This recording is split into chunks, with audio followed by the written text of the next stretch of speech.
Hello,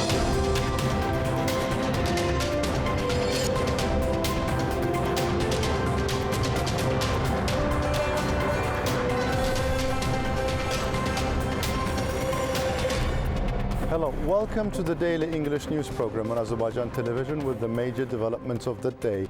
I'm your host, Ilham Məmmədov.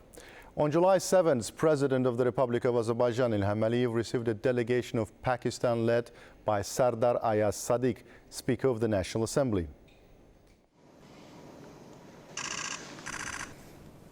The head of state emphasized the excellent level of political relations between the two countries, noting that bilateral ties are based on brotherhood, mutual support and solidarity. President Ilham fondly recalled the participation of Pakistan's Prime Minister Mohammad Shehbaz Sharif in the 17th summit of the Economic Cooperation Organization in Khankendi a few days ago, as well as their meeting, during which extensive discussions on the bilateral agenda were held. The president highlighted that this was not the Prime Minister's first visit to Azerbaijan's liberated territories, recalling Mohammad Shehbaz Sharif's trip to Lichin in May this year and his participation in an event marking Azerbaijan's Independence Day. The head of state touched upon the successful cooperation between Azerbaijan and Pakistan in politics, economy and investments, underscoring the role of interparliamentary cooperation in expanding relations. He welcomed the mutual support provided by the parliamentary delegations of both countries in international parliamentary organizations. President Ilham Aliyev expressed confidence that the visit of the Pakistani delegation to Azerbaijan would be productive. Expressing gratitude for the reception, the Speaker of Pakistan's National Assembly emphasized the honor of visiting Azerbaijan and meeting with the head of state. Sardar Ayaz Sadiq noted that the delegation he leads includes members of both the ruling party and the opposition in the National Assembly, highlighting that this reflects a unified and solid stance towards Azerbaijan with Pakistan's National Assembly. In turn, the Speaker underscored the importance of interparliamentary relations between the two countries, emphasizing that Azerbaijan and Pakistan have always demonstrated solidarity in both challenging and joyful times. Sardar Ayaz Sadiq congratulated President Ilham Aliyev on the successful organization of the 17th Eco Summit, noting the significant political importance of holding the event in Khankendi. He particularly praised the large-scale reconstruction and restoration works underway in Karabakh and East Zengezur. During the meeting, it was noted that Sardar Ayaz Sadiq's visit to Azerbaijan provided a valuable opportunity to discuss the expansion of interparliamentary relations. They also discussed furthering cooperation between the legislative bodies of Azerbaijan and Pakistan.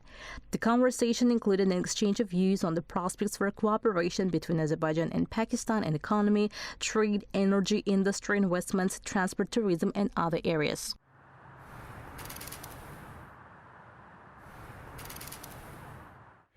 Demining operations in the territories liberated from the occupation continue. Over the past week, 16 more anti-tank mines, 43 anti-personnel mines, and 382 unexploded ordnances were found and neutralized. More than 2,300 hectares of land have been cleared of mines. The demining efforts are being carried out by ANAMAR, the Ministry of Defense, the Ministry of Emergency Situations, the State Border Service, and 4 private companies. The United Arab Emirates news portal, the Gulf Observer, published an article exposing and condemning acts of vandalism against Azerbaijan's cultural heritage perpetrated by Armenia. The publication characterizes these acts not only as offenses against Azerbaijan, but as violations of universal human values. The article provides a detailed account of the plundering and illegal appropriation documented during the period of occupation. It reports that ancient manuscripts from the 13th century Khudavank monastery in the Kalbajar district, as well as valuable artifacts uncovered during excavations near the Shahbulaq fortress in the Aghdam district, were clandestinely transported to Armenia during the occupation. Particular emphasis is placed on the xenophobic transformation of mosques in the occupied territories into livestock pens and stables. The article also highlights that Christian churches were not spared from vandalism. 2 churches in the Khojavand district were repurposed as military positions. Additionally, instances of mine laying in cemeteries and the desecration of graves were documented. The Gulf Observer underscores that Azerbaijan is currently undertaking extensive restoration efforts in Karabakh and eastern Zengezur, financed entirely from its own resources. Under the Great Return Program, thousands have already begun to resettle in their ancestral lands. Residents of Qaradağlı and Kerkiçahan villages testified in the trial of 15 Armenian nationals. They said that while being kept in captivity, they were subjected to inconceivable tortures. They claimed that the goal of the Armenians was to wipe away the Azerbaijanis from the face of the earth. When the Armenian armed forces subjected to fire and invaded Qaradağlı village of Khojavend district, they did not leave out a single pass for Azerbaijani civilians to leave. The goal was to wipe out the civilian population. These were the witness testimonies of civilian victims when Qaradağlı was invaded on February 17, 1992, during the open trial of 15 Armenian nationals accused of war crimes, crimes against humanity, genocide, aggression, terrorism, violation of the laws and customs of war, financing terrorism, the violent siege and retention of power, and other serious offenses as a result of the military aggression of Armenia against Azerbaijan.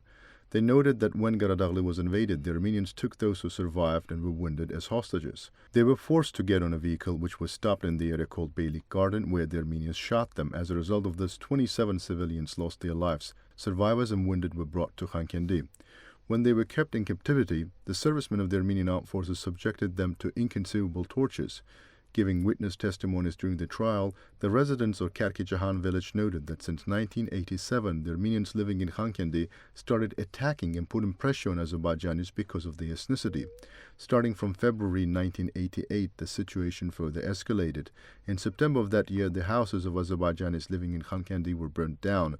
Following the rally held in Khankendi, Kerkiçahan village was attacked. The victims added that starting from 1991, the settlement was shelled with involvement of Armenian servicemen from 366 Motorized Rifle Regiment stationed in Khankendi, using the regiment's weapons and equipment. On December 28 of 1991, all the houses belonging to Azerbaijanis were burnt down. The survivors were forced to leave Kerkiçahan through the forest to Khankendi.